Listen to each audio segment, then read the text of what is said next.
let's talk about one of the most common procedures in cardiology, the exercise stress test. It's so much more than just a quick jog on a treadmill. And in this explainer, we're going to dive into exactly what it is, why doctors order it, and what it can tell you about your heart. So picture this. You're at your doctor's office and they suggest a stress test. Right away, you probably have a ton of questions, right? What are they even looking for? What's this whole thing going to feel like? Well, we're going to walk through it all, step by step, from your perspective. Okay, first things first. Why even do this test? A lot of people think it's just about finding clogged arteries, but its purpose is actually way broader than that. Think of it as a powerful, dynamic checkup for your entire cardiovascular system. What's really fascinating here is just how much this one test can do. Sure, it's great for detecting coronary artery disease, that's the plaque buildup in your arteries, but it can also help predict future heart problems, see how physically fit you are, figure out why you're getting out of breath, and even check if your heart medications are doing their job. It's a real workhorse of a test. So to really get this, we've got to look at what's happening inside your body when you exercise. Putting your heart under controlled stress is like opening up a window. It lets us see how your heart functions when it really has to work hard, something you just can't see when you're sitting still in a doctor's office. Think about your body like a car's engine. When you hit the gas, the engine needs more fuel.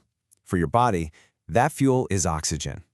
Your heart is the fuel pump, and it delivers that oxygen by increasing what's called cardiac output. It does that in two ways. By beating faster, that's your heart rate, and by pumping more blood with every single beat, which is your stroke volume. And all of that leads us to this really important number, your VO2 max. This is basically the gold standard for measuring your fitness. It's the absolute maximum amount of oxygen your body can take in and use when you're going all out. The stress test gives us a fantastic estimate of this number. So, why is that so important? Well, it's because of this. Incredible research shows that for every single unit of aerobic capacity you gain, it's called a MET, your risk of dying from any cause drops by a whopping 13%. Let that sink in. The bottom line here is that your fitness level isn't just a number. It's one of the most powerful predictors of how long you're going to live. All right, so let's get into the nitty-gritty of the test itself. We're going to demystify the entire process, from what you need to do before you even show up to what it's like when you're at peak effort. Getting ready for the test? It's actually super simple. You'll want to avoid eating for a few hours beforehand and just wear some comfy clothes you can move in. They'll explain everything and you'll chat with your doctor about your medications. Sometimes they'll ask you to hold off on certain ones. Then they'll just prep your skin a bit to make sure the ECG electrodes get a really clear signal from your heart. Now, you'll most likely be on either a treadmill or a stationary bike. The treadmill is really common, especially in the US, because walking uses more of your muscles and can push you to a higher fitness peak. The bike, on the other hand, is great because it's quieter, and since your upper body isn't moving as much, it's easier to get crystal clear blood pressure and ECG readings. And this isn't just some random workout. The whole thing follows a very specific, standardized plan called a protocol. One of the most common is the Bruce protocol. With this one, every 3 minutes the treadmill gets a little faster and a little steeper. This ensures that the demand on your heart increases in a really safe, predictable, and measurable way. Okay, you're on the treadmill, you're working hard, your heart rate's climbing. Now we get to the really crucial part. What are the doctors actually seeing? They're watching the ECG, looking at those electrical signals coming directly from your heart. Here is the key signal they're looking for. It's called ST segment depression. See that little dip in the waveform? When a part of your heart muscle isn't getting enough oxygen-rich blood, a condition called ischemia, it can cause this very specific change in its electrical pattern.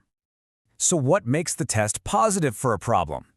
Well, the standard is very precise. They're looking for that ST segment to dip down by at least 1 millimeter, and it has to be either flat or sloping downwards. That is the classic sign that suggests there might be a significant blockage in one of the heart's arteries. And I really want to emphasize this. Your safety is absolutely the #1 priority. The technician will stop the test immediately if any of these serious signs pop up, like a big drop in blood pressure, significant chest pain, or a dangerous heart rhythm. And of course, the test stops the second you say you want to stop. You are always in control. So the test is done. You've cooled down. What does it all mean? Well, the interpretation goes way beyond just that one little segment on the ECG. In fact, some of the most powerful information from the test has everything to do with your overall performance. This quote from the American Heart Association just says it all. Your exercise capacity, basically how long you are able to keep going, is one of the single best predictors of your future health. It doesn't matter if you're perfectly healthy or already have heart disease. Your fitness level is a vital sign, just like your blood pressure. And here's another huge one: heart rate recovery. It's all about how fast your heart rate comes down in that first minute right after you stop exercising. If it drops by 12 beats or less, that's considered abnormal. And it's another really strong clue about your future risk. It tells us how well your nervous system is at telling your heart to, calm down. And finally, to put all these pieces of the puzzle together, clinicians use tools like the Duke Treadmill Score. It's a clever formula that combines how long you exercised, any of those ECG changes we talked about, and whether you had any symptoms. It boils all that data down into one single score that gives a really powerful, personalized look at your risk. So, it leaves us with this final thought, right? We focus so much on those squiggly lines on the ECG, looking for signs of a problem today, but maybe, just maybe, the most important result from a stress test isn't on that screen at all, but in the time you were able to keep going and what that says about your health for all the years to come.